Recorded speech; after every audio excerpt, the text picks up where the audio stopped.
kind of give a little background, social networks indicates media platforms, YouTube, Facebook, LinkedIn, Instagram, so on and so forth. That's what social networks are. We also call that social media. But in perspective, there's billions of users, and each user, as you can see, Facebook's pretty high, and then there's YouTube and Instagram. Facebook users are a plethora of different audiences, and we're going to talk about understanding the different networks that you are marketing through. So we're going to use this as a lens of if you're in a small business or an organization such as a chamber, we all have different users. We all have a different audience. So from a chamber's perspective, which I'm going to be talking on, is we work for small businesses, large businesses, and businesses at large in our community of Thurston County. So when we think of our audience, we're thinking, how do we captivate their attention through our media platforms such as Facebook?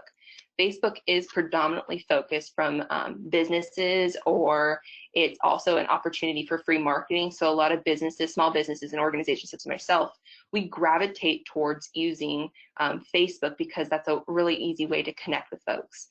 Instagram, what I'm intrigued about talking about is that's a whole different audience. Studies will show that a large percentage of users of Instagram are under 35.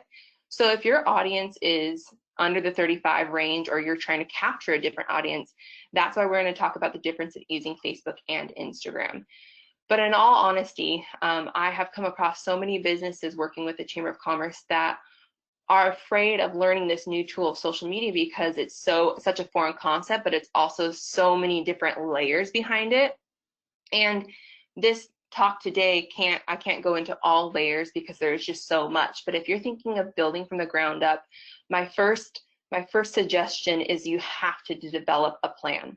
So when you develop a plan, you're thinking of your audience, your demographic, what are you trying to do through social media, how are you trying to capture their attention, so on and so forth. So a little background of the Lacey Chamber. When I came into this position, we had a very, very small following through social media.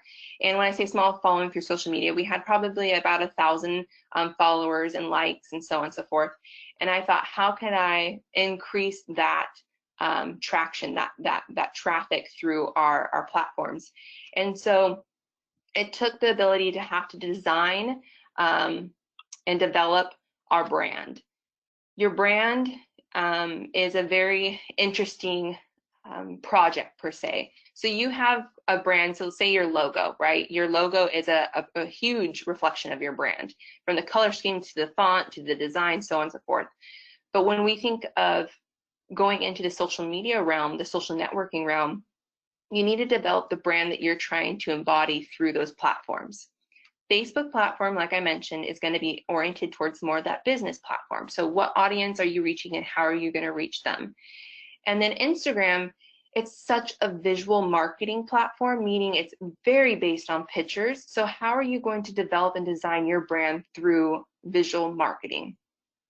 And I know that's a lot of lingo, and I know that's a lot of verbiage on that scope of developing a brand. But if you haven't already worked with an agency to create a cohesive brand package, I highly recommend it. The Chamber, the Lacey Chamber never had a cohesive, in-depth branding package until last year. And the reason why I finally decided that we needed that is everybody is gravitating towards using social media, and for us, when we're trying to reach our audience, such as businesses and consumers for those businesses, we realized that there needed to be a cohesive brand to captivate our audiences, from the fonts to the colors to how our messaging works. And so that's my second step to you developing a plan, is once you get that brand guideline that you're going to be creating, develop a unified message. So you really need to think to yourself when we're going into social media is, what am I trying to get across? I know a lot of us kind of want to utilize social media as a platform for business marketing, meaning selling goods, selling products, but it's far beyond that. We have to think of social media as a tool to create a relationship with folks through virtual media. And it's really hard to do that if you put out a picture and then you have this huge content, like you have this huge letter within the pitch, within your posting. People aren't going to pay attention to what you're posting because you're overwhelming them with content. So content is the words that you're using, and then the photos are the visuals that you're sharing. So you definitely want to develop a unified message that matches both platforms, but also allows your audience to be intrigued by you. The next one is to be consistent. I see a lot of businesses develop social media accounts and then it goes to the wayside because they get overwhelmed. So I highly recommend when you're developing your plan of action is to figure out how many times a week you should be posting and what that content is and how relevant it is. When you are consistent on social media, your followers and your likes will increase. However, I highly recommend that when you are being consistent, be aware of the message that you're sending. It needs to be aligned with what's taking place in the current state of the world. So for instance, right now we've adjusted our marketing campaign each week, because each week we're seeing such a different change in our day-to-day lives. So, and I'm going to show some of those marketing campaigns that I've created each week so that our businesses and our communities that are following us feel that we are consistent with what's taking place, but we're also consistent with our brand. The next thing that I really recommend is for all new social media folks who are developing your pages is to follow your traffic. You can do that easily through Facebook. Facebook has, when you create your business page, and many of us already have maybe a business page, you can check your insights. It's on the top of the page of your Facebook, there is a link or a tab that says look at your insights, and when you look at that, you can see when your highest traffic is. You can see the age demographics, the demographics of whom is paying attention to your page, where they live. You can see how your foot traffic is increasing or decreasing and why it's decreasing. And then another thing is to do when you're following your traffic is there are dead zones in social media, meaning there are times that we don't want to post content because no one's really going to pay attention to that, and then your hard work is for essentially nothing. It's just for another post. So when you follow your traffic, I highly recommend checking out when people are most active on those accounts. So for my rule of thumb, for when we post, it is usually during lunch hour, because I notice a lot of traffic goes up during our lunch hour for our Facebook, or in the evening when people are off of work and they're kind of just scrolling through their social media accounts. So lunch hour and evening has been our sweet spot for our chamber for both Instagram and Facebook. And then we're going to talk about creating a hashtag so that, oh, I see I put 4 twice, but number 5 is creating a hashtag.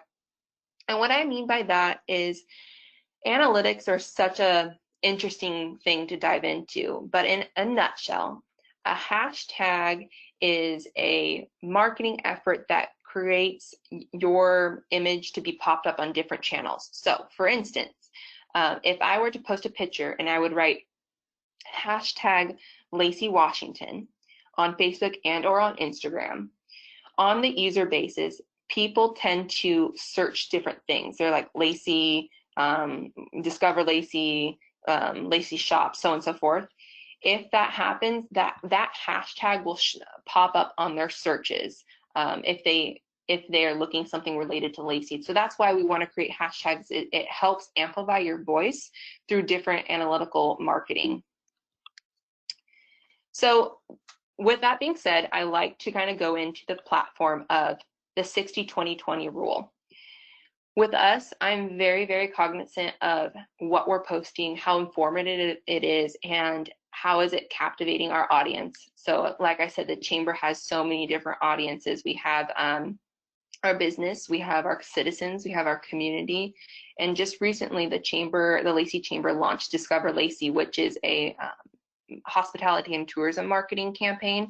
So that's a whole different ball game for us, but we definitely use a 60-20-20 rule. So what that indicates is 60% should be helpful and useful information. So it doesn't have to really be about your products or your goods, but it could be like what we're doing right now. Our 60% of what we're putting out through our social media is helpful and useful information to help people get through this unprecedented times. And then the 20% of what we're posting is to support our followers and friends. So yesterday I created a Lacey Chamber bingo for support of small businesses. And the goal for that was not merely to, promote the chamber, but it was to say, these are things that you can do to support small businesses. So we're thinking of our followers and our friends. And then the other 20% can be self-promotion. So let's put it in a reflective manner, thinking that you own a boutique shop, right? 60% is useful information. So I own a boutique shop, and I'm gonna be like, oh, we have hand sanitizer here. We have unique locally made hand sanitizer. That's self-promotion, but it's also useful information. Or if I own a boutique shop and it's a beautiful sunny day, I'm going to take a picture of my boutique shop in that beautiful sunny day. It's, again, self-promotion, but it's also useful information because now you're showing people where you're at, but you're creating this sense of relationship and continuity. So that 60-20-20 rule is really important. I'm going to go into some things that I see that in the Facebook realm first. But I've noticed that why people do not like or unlike Facebook brands. But in a nutshell, why businesses use Facebook: it's affordable marketing, it increases your web traffic, it's mobile accessibility, and everybody is on their phones nowadays. It gives you exposure, it gives you brand identity, and it gives you exposure to a larger audience than the typical ones that you may be using. And it also humanizes your company.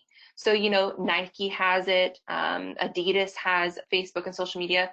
Although they're multi-million-dollar companies, they put a lot of money into their marketing because they want to humanize their company. They want to be relatable to the people that are purchasing, their consumers. So on the right-hand side of my slide, you will see why people tend to unlike or unfollow certain Facebook pages. And as you can see, it says the company posted too frequently. If you're inundating your consumers or your followers with post after post after post, just like if you did on your personal page, people stop seeing the value of paying attention. So for me personally, as a chamber, we post 3 times a week, every other day, and we post within a good traffic time that we have achieved. But we also post in our storyboards, which I'll talk about. So when you post, you don't want to post 5 times a day. You don't want to post every day of the week, so 7 days a week. You want to give a little separation so that people get excited for your next post. Another thing that we notice that people start unliking a certain brand on Facebook is that the content becomes repetitive or boring. So imagine if you follow certain pages, and we've all been there, and someone reposts by this, by this, by this, by this. When you're asking people to purchase things, when you're asking people to do something that they don't really want to do, they start seeing that it's a repetitive nature, and that your message doesn't follow their wants and aspirations. So I really would encourage that when we go into the realm of marketing, to really understand that you're dealing with human minds. Human minds are captivated by exciting visuals, and they're captivated by messages that resonate with themselves. And that's what social media is all about. It's captivating your audience so that they can be like, oh, I love that pair of shoes, or oh, I love that organization or that organization looks awesome, because their content shows them, the content that they're pushing out shows them something relatable. If you do too many promotional marketing, so if you do graphics that are very promotional based, I feel like that you lose your sense of relatableness. People don't want to be pushed into purchasing. They want to be pushed into, or people want to want the item. They don't want to be pushed into wanting the item. So these are just some of the tips that I would inform you all about when you're using Facebook. You develop a Facebook because you're creating a brand identity through a visual marketing, and visual marketing speaks volumes. I always say a picture tells 1,000 words. So always keep that in the back of your mind when you're posting and how you're posting. And I know it's such a hard thing to go through, because users and audiences vary and change, and how they communicate is very different. But it's very important in small business realm, or even in any business realm, that you're paying attention to what messages you're putting across through your platforms. So the next thing I want to mention is common mistakes and problems. I've had the opportunity to speak to many college students over the past few years about event planning and marketing. And one huge thing is, it's an uncomfortable subject to talk about, but your personal page needs to be private and it needs to reflect who you are as a professional. And that's one thing I've noticed a lot, you know, even in today's age, as I work for the Chamber of Commerce, I get a lot of followers or asked to be my followers on Facebook, and I'm very, very private on my social media because, you know, I don't want people to perceive me differently because they see Blaine Land as the executive of the Lacey Chamber. When people tie you to a certain brand, your actions are hindrance to what your organization is. So with that being said, common mistakes on the professional or on your personal realm is you need to delete the option to have people, or there's a tab on your Facebook. It's called "Do Not Allow Friends to Tag Me," and I highly recommend that.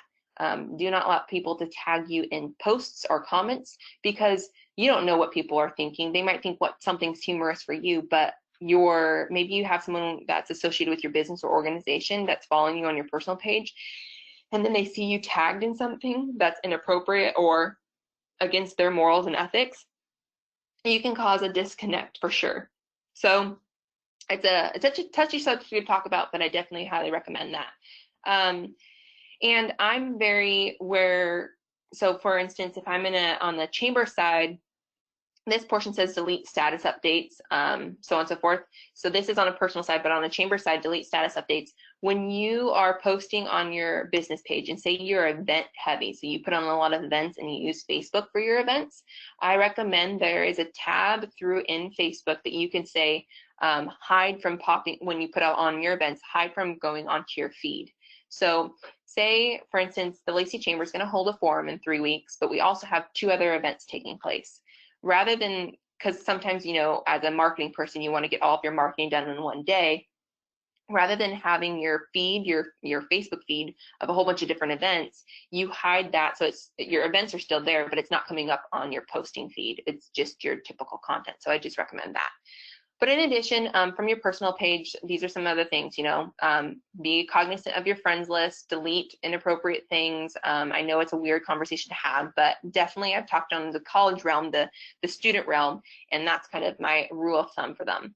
But then on the left-hand side, the common mistakes that I see in businesses, it's lack of content, too much content, reposting too many promotional posts. Not responding to reviews is a huge one. I've worked for an agency, so I used to work for Cabela's corporate. It's now Bass Pro and Cabela's, but Cabela's corporate. And if we didn't respond to our reviews, then consumers and other people that start seeing our reviews be like, oh, well, they just don't care. Well, that's not true. So it's so important that positive or negative reviews, you really want to respond, and you want to respond as not saying you want to say we thank you, or you don't want to say things that are too aggressive, especially if there's a negative review. You just say, we appreciate your feedback and we'll definitely consider this, versus I'm so sorry you feel this way, but that's not true. You know, there's different tones, and tones are very important, especially on a virtual basis, that you want to be cognizant of how you're approaching your reviews, good or bad. So the grammar part, I have a fun tip. I try my best to be very, I have 2 ladies that work in addition to me that we always kind of look at one another's posting, but you want to be aware of what you're posting and just spell checking. You know, we're all humans. We're all going to make mistakes, and it's totally fine. I just made a mistake in this, you know, PowerPoint putting number 4 rather than number 5. So it's totally, it happens. It happens for sure. But just being aware of your posts. Don't be posting just to post with intent and value add.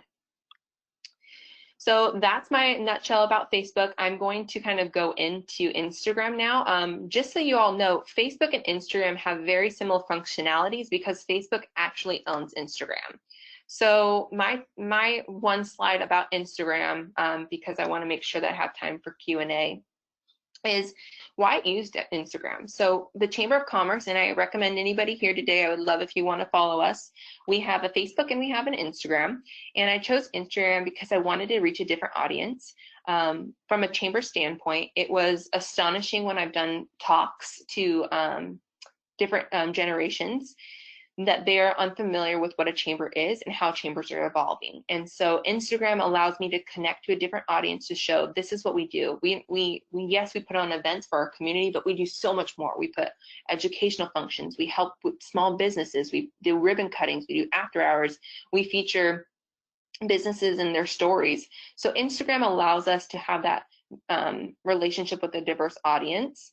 And with Instagram, it's a whole different complexity. I will say that. So I will stop at this point and say, if you are overwhelmed with social media marketing and you want to have someone do this for you, be very, very cognizant of who is doing it for you, and check their portfolio before you hire anybody. I've seen so many businesses hire someone in the social media realm that isn't true to that person's brand, and isn't because they're, they have multiple accounts that they're managing. Sometimes they lack consistency on yours or lack the brand identity that you want to have. So if this is overwhelming at all and you are seeking someone to manage your accounts, make sure you check their portfolios, make sure you see how they've been handling their other clients. Because that's super important. Thankfully, I have an amazing team here at the Chamber and myself that we do our own social media. So feel free to take a look at what we're doing, but I definitely recommend if you are interested in having someone manage your social media accounts, to be aware of what their portfolios look like before you choose them. So anyways, back to Instagram, it is similar functionalities to Facebook. So you post on it, you post digital content, you have storyboards, and then you use hashtags to create increase your visibility. And your pictures, basically, if you think of Instagram, just think of your personal profile. You are giving your consumers, giving your clients images to show who you are as an organization or business. And for us, I value social media so much because it does influence how people hear about the Lacey Chamber, along with other facets of what we do. So why I recommend using Instagram is, functionality wise, it's very similar to Facebook. It's not too hard. It's easy to adapt to. And I really think Instagram, for many businesses, depending on what realm you are in, if you want a diverse audience, Instagram is where it is at one of the fastest growing social media platforms, along with YouTube. So I'm going to show you guys, my next slide is going to be kind of what we've been developing, how we switched gears as an organization. I'm going to show you some posts and how we created a brand and how you can see that brand through our posts. So I know many of you have heard about storyboards and posts, and I'll talk about that. So a storyboard is these cool graphics that we created, are storyboards. Storyboards is when you go onto your Facebook and the first thing you see up on the top is those little bubbles and people's stories are in action. Storyboards are essentially people are sharing what they're doing in the moment and sharing just different content than they would typically when you post. So your post is what stays on your feeds, right? And it will always be there. Your storyboards only stay for 24 hours and it's in the moment action things. So for us, for the Chamber, we use both along with on both Instagram and Facebook. So Facebook and Instagram, again, have storyboards and posts. Posts will always stay on your feeds, and storyboards are just immediate in the moment, captivating someone's attention to basically get them to your page. So for us, we have adapted quite well to the current situations. And this was first week of COVID-19, when essential businesses were told which ones are essential and which ones are not. We started creating different storyboards to captivate our audience attention. So as you can see, these are 3 cohesive ones that we had, and all of them are in unity. They have a similar brand, same font, same colors, same theme, right? And that's very important to us. So right here, you can see This one's about Only Fed. This one's about Thirsty Needy Sea. And then this one over here is about Washington employers. This is our storyboard we had throughout our Facebook and on our Instagram. And it made people be like, oh, this is what's going on in the Lacey Chamber or in our community. Let me go check to their Facebook page. As you can see, it is so important. This is what it looks like to have a similarity in brand and cohesion. These pictures are wonderful pictures. We have a photographer. His name is Claire Ferris. He's a wonderful individual, someone in our community. And as you can see, we use very similar cohesive photos that have clear image, but also intrigue the mind. The beautiful photos capture people's attention. So again, this is kind of a storyboard, storyboards that we created. Our first week of campaigning through COVID-19 was to put out content to help our small businesses and to let people know what we were doing to support them. The next storyboards that we created was, okay, everybody's overwhelmed. How can we let them know things are going to be okay? How do we let them know what to do during these during this unprecedented time? So we created another set of storyboards just like this that we put on Instagram and Facebook, very similar, like as you can see the other ones, different colors, but these colors match and align with the graphics. And we wanted to switch gears to, this obviously we put our logo in there because we designed it. This isn't promoting Chamber World or membership or business. This is promoting health and wellness and mental routines so that we can all stay active. So again, that when I had touched on earlier is be consistent and be aware of what's taking place. This is our awareness. This is what we were trying to show our followers and our audiences, that we know what's going on. We're on the pulse of it, and we wanted to provide some valuable information. So when you are creating your content, make sure that it is relevant to what's going on and relevant to your brand. This great for anybody. I'm going to introduce you to an amazing graphic design resource that is for free. This is all free that I've developed, that I designed myself. These photos, some of them are stock photos and some of them were created by Claire. Canva.com. Highly, highly recommend you write that down and look it up. Canva.com is a graphic design resource which is free, that you can upgrade to more of the Premiere. But you can put in your brand guidelines, meaning your colors, your fonts, and so on and so forth. And they have templates on there for all the things that you might need, from invitations, flyers, storyboards, Facebook posts, Facebook event pages, resumes, so on and so forth. So after today, if one thing you could take away is to check out canva.com, that would be amazing, because it is truly a saving grace for my organization when we're developing content. Once you do choose a layout, though, on Canva, be cognizant of using the same exact one. So like, as you can see, we use the same layout, for our storyboards, even though they're different colors. The next thing that I'm going to talk about is posting. So again, we have posted different content. This is posting with a purpose. This is developed in-house, these graphics. One of our office managers, she also does marketing as well.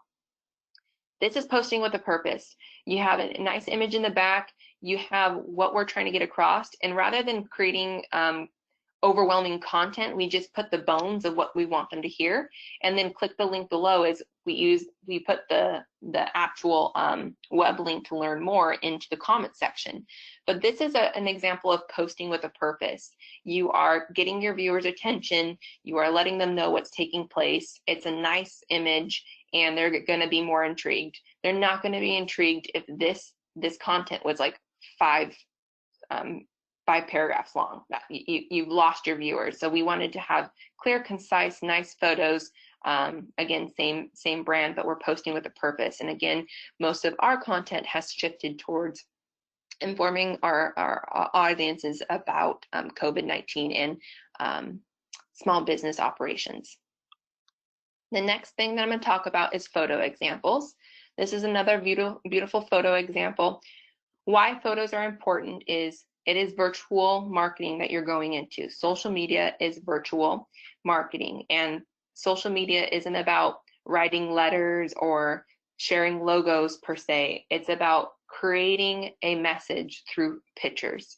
Photos say 1,000 words. So what I highly recommend is if you're going to have someone be your manager for social media, I also highly recommend hiring a photographer or having someone within your team be your photographer so that you have images that are cohesive. All of our images are going to have the same filter. They're going to have the same perspective. So here are some photo examples. This one in the background, again, this is done by Claire, and we contracted him to go take photos for us. The next photo, again, is by Claire. As you can see, it's clean, it's clear, it's captivating. This is out at the community center. So you want to keep your photo, the same filter for your photos, and these images that you're going to start utilizing through your pages are creating your brand identity.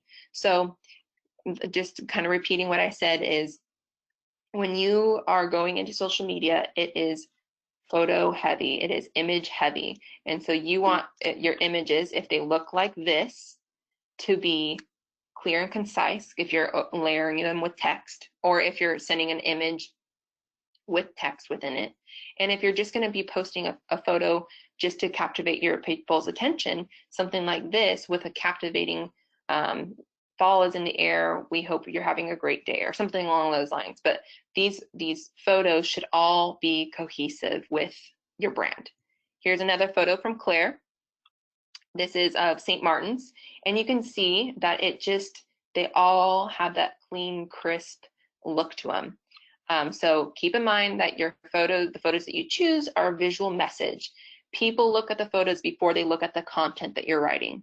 So for instance, even if it's on your personal page, people are going to look at the picture of you at the beach versus looking at your caption before they do that. So be aware of the photos that you choose and with the captions that you're stating. Photos are amazing. I'm very grateful that we have someone in our community that helps us. So I just recommend, if you're going to go down the social media route, be aware of your photos. Here's another one. This is a photo of South Sound Connections. Photos of people. I love expressions. I love people in action, or what we call candid. Visual marketing is key. This is visual marketing. This image right now, for me, if I were not a chamber, I'd be like, what is going on here? Why are these ladies laughing? This is actually a photo of our in-person South Sound Connections. We host it once a month at Indian Summer. And we utilize this photo a lot for our event page headers because we think this captivates who we are. I mean, we're a joyful organization, but we're also, as you can see, we're connected. We have a lot of people that are very invested with our organization, and they see relationships being built. So visual marketing is key. Know what you're putting out there is a reflection of your brand and your business. And then the next slide I have, this is my last slide, so it was going to allow me to go back and forth between some of my slides if you had any questions, is these are just good little pointers to put out there about visualization and knowing your rule of thumb. Consumers often need things visualized for them, so a general rule of thumb for your view preference is to show your goods or service in an attractive setting. So like I have over here, this is an attractive setting to show our goods and service. This is South Sound Connections. This is a nice area. This could be a header because we host an event at St. Martin's. This is showing our goods and service in an attractive setting. Same with this. This photo was captured at our dinner and auction back in October. So, but we now use this for different purposes. But that little phrase should be ingrained in your mind, is that your goods and services do not need to be taking a picture on a blank canvas. It can be an attractive, relatable setting. And then the last little quote that I have for everybody is, know the audience behind the media platform. And I've kind of reiterated that throughout this presentation today, is that every media platform has a different audience base. Facebook is more geared towards users such as in business realm. And LinkedIn is going to be more professional realm. It's almost like your personal portfolio, LinkedIn is, and it's very an empowerment for personal growth and development. And then Tech Insider tells us that 90% of users our users in Instagram are under 35. And so if you're looking into getting into that under 35 or so on and so forth, you really want to be aware of the media platforms that you're utilizing. So I know I've went over a lot, and I know there's so many layers, but we're at a good time for me to answer any questions. Does anybody have any thoughts, questions, concerns as they are developing their social media? Is there anything I could answer? Feel free to use a little hand motion or send something in the chat box.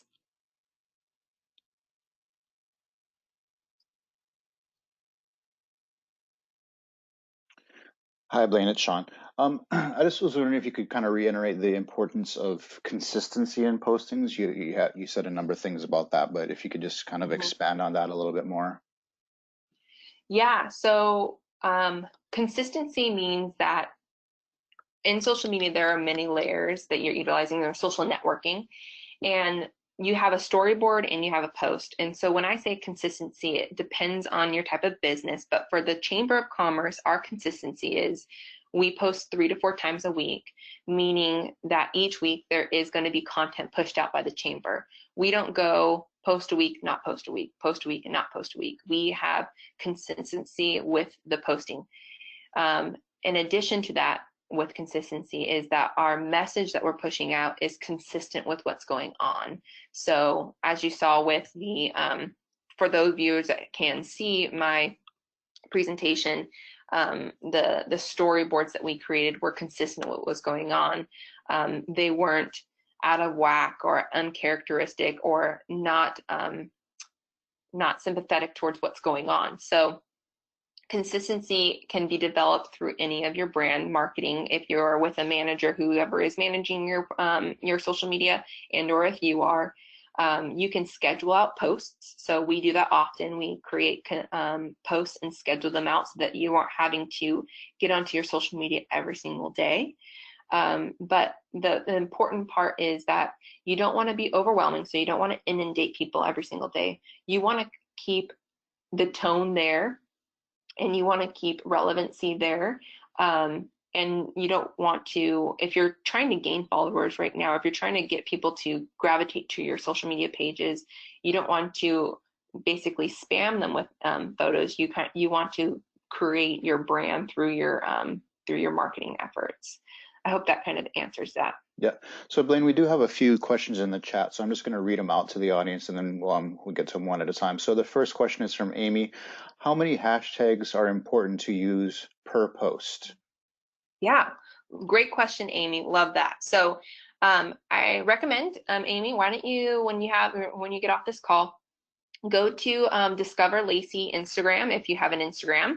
How we do our hashtags is we do maybe 1 or 2 within the caption, but how you can still gain followers through the hashtag or have your image spread out through the different searches is go to right after you post your image. So I'm going to use my Instagram.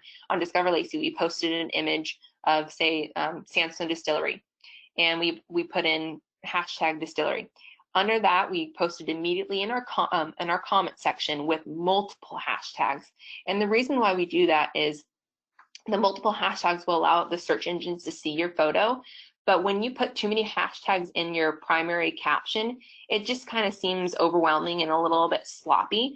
I don't mean that in a bad way by any means. I think what you could do is, my rule of thumb for my organization is 2 to 3 hashtags within a caption. And if we want to add more hashtags, we put it in our comment sections because it still does the same search optimization. Sorry about that. Okay, thank you. Does that help? Absolutely, yeah, absolutely. That's a great answer to that question. So Amy had a follow-up question. So do you post storyboard and posts at the same time?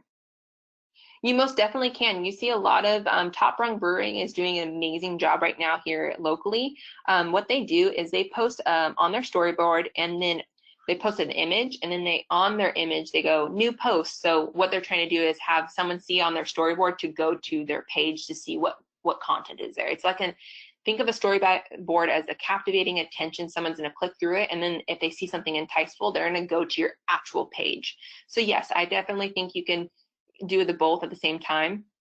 I definitely utilize my storyboard much more than posting. I think it gives me an opportunity to kind of have people see what we're doing more so than posting too much. But yes, I definitely recommend having a storyboard going right when you post, or sometimes you'll just do storyboards and you won't even post. At least people are still seeing it. And from an analytical standpoint, if you're looking data, users on Instagram will look at storyboards before they even scroll down their Instagram feeds. All right, thanks for that. So Robin has a question. How do you use hashtags to boost engagement in your posts? Yeah, so hashtags so I'm going to kind of go into two different realms. From the chamber standpoint, the city of Lacey created a hashtag called Lacey United. They asked us, the city of Lacey asked us to utilize that hashtag because it would boost engagement to that concept of marketing Lacey United. So I'm going to write here, Lacey Chamber offers webinar through Thirsty Needy Seed, hashtag Lacey United. What that does is that hashtag now goes to another feed through social media, and it will, when someone was going to click that hashtag, because all hashtags are clickable, then they're going to see a whole feed of all the images that are associated with Lacey United. So that just boosts engagement, that boosts morale, that boosts the campaign behind your hashtag. So for instance, the Lacey Chamber, if I were to post every single day on Facebook or Instagram, and I said, welcome new members, hashtag Lacey Chamber, on Facebook or Instagram, if I click that Lacey Chamber hashtag, then people can start seeing all of the Lacey Chamber posts, whether that be from us or other members that are posting on behalf of us or the community. So how do hashtags boost your engagement?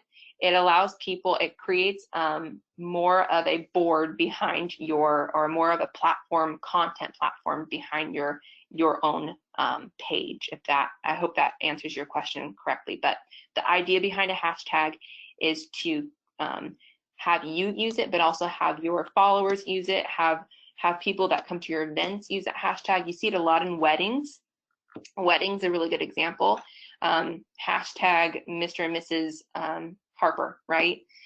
When that wedding's over, that bride and groom may go to their Instagram and type in that hashtag. Now they're going to see all the pictures that were taken during the wedding because everybody utilized that hashtag.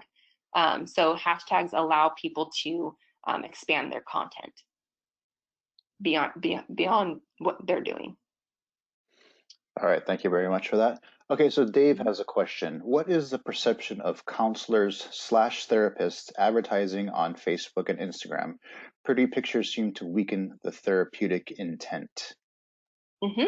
I think it would be amazing to have, personally, I see it all the time on Instagram from counselors and therapists. Great way for counselors and therapists to advertise through Facebook and Instagram is videos. So creating maybe little snippet videos that give the viewers a taste of your tone, meaning it could be something about, I hope you're having a great day, this is what's on my mind, this is what we offer, or I hope, during these times that you are all thinking of mental health and wellness. And when you create these little snippet videos through Facebook and Instagram, I think it's great. I think people love watching videos. Videos are the #1 thing to watch nowadays if you're on the social media realm. So from a therapist and counselor standpoint, yes, you need to be cognizant of who your audience is. And yes, you need to be cognizant of what you're stating. But your industry is much needed, and people do gravitate towards listening to someone at that level caliber of counseling. They want to hear your tone. They want to hear your mind. They want to see what you post, because whatever you do post, Dave, as a counselor, if you're in the therapist industry, that people want to create a relationship with you through what you're putting onto your feeds. So I definitely don't think it would weaken. It just depends on your approach on it. If you look into Instagram, you can hashtag therapist or hashtag counselor, so you can see what other people are doing, or type in counselor or therapist. And a lot of them are probably gravitating towards positive health and wellness right now. They're probably talking about the benefits behind counseling and therapy. I think it's a very amazing industry to be in, and I think you could actually make it more therapeutic depending on what you put onto your feeds. All right, thank you very much for that. That makes a lot of sense. So we have Noko who just made a comment about Canva. She says, thank you for calling attention to Canva.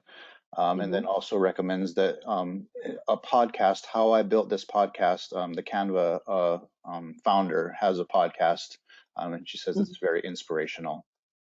Oh, awesome. Yeah, Canva, learned about it about 5-6 years ago, and it's been such an amazing asset for our organization. Okay. Yep. So we got one more question here from Holly. My logo includes an image that has an emoji connection. Do you recommend using an emoji in your hashtag? I don't really recommend emojis in your hashtag, and the reason being is think of how people type. People use emojis when they text, when they're, happy, sad, excited via their content. So your caption, you can totally, like, for instance, this picture right here, Holly, if you're seeing this photo of the trees, I might be like, beautiful sunny spring day, and then an emoji, and then I wouldn't put it in my hashtag, the emoji in my hashtag. And the reason why I say that is when people are searching for hashtags, when you create a campaign or a content purpose behind a hashtag, people like minimal effort, meaning they want something simple, or they could go Lacey, not Lacey emoji, or, scroll through their emojis to find the right one, right? You're more than welcome to do so. I won't veer you down that saying don't, but I just say, it wouldn't be my rule of thumb to add an emoji in there. I think your logo, including that, is awesome, and that is your image, but I would associate your hashtags to the business realm that you are in, and you can still use emojis with the posts that you do. So when you're posting to your essential feed, have the beautiful trees and the smiley faces and the clapping hands or whatever you choose, but I would veer away from the hashtag portion. Awesome. Those are really great questions. I really encourage today, if you would like to check out some of the social media that we have put out, the Lacey Chamber. We have Lacey Chamber just developed our first Instagram, so it's only a few posts on there. But Discover Lacey is a really good platform that we have been utilizing a lot, along with our Lacey Chamber Facebook page and Discover Lacey Facebook page. It has been a pleasure chatting with everybody today. Feel free, if anybody does have questions, I didn't put my contact information, but you can easily find it through our chamber website if you do have any questions. My email is on there, or Sean can send it out if you do have questions. Absolutely. Thank you very much, Blaine. We really appreciate you taking the time today to enlighten us in the social media realm. And awesome. We're having a number of comments that are saying thank you, and we really appreciate that. If you do want to see a recording of this, you can go to our website at wcwb.org, and we will post this to our Let's Talk Business page as an archived webinar, so you can revisit some of the stuff if you missed anything today. All right, thanks, Blaine. We appreciate it, and stay safe, everybody out there. Yes, stay safe. Have a wonderful day. Enjoy the sun. Thank you. Thank you.